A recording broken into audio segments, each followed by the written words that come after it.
mean, when you're talking about creating a winning mentality, you know, it builds up over a period of time. That you obviously got to have individuals and the coach. It's important that he creates a good environment, one that's enjoyable for people to be in, one that encourages hard work and good attitude and preparation.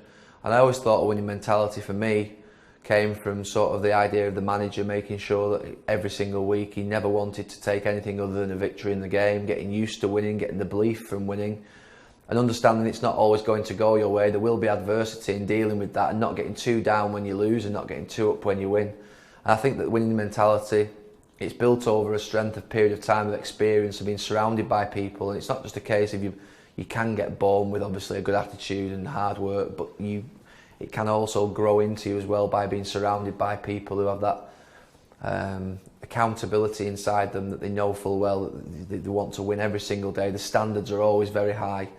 And for me, I got it pretty quickly when I joined United. We won the Youth Cup in the first year, we won the reserve team league, we went on into the first team and won trophies, and you develop that very fortunately at sometimes the club that you're at. With England, you know, we always felt as though we should win every single game, and we wanted that winning mentality all the time, but never quite got to a final of a tournament, which was disappointing.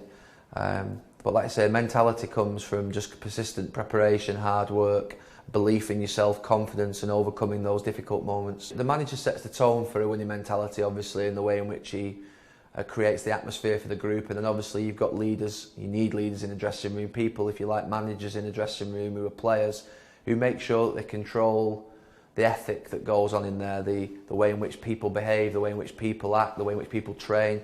Because for a coach and a manager, you've not got contact time all the time with the players. You literally are maybe an hour and a half a day, and then the rest of the time the players are together in the dressing room getting changed, in the weights, with the fitness coaches, with the masseurs, with the sports scientists, with the wives, the families.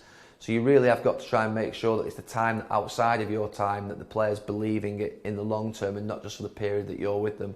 And that's where I think leaders in the dressing room and other players can really help in that.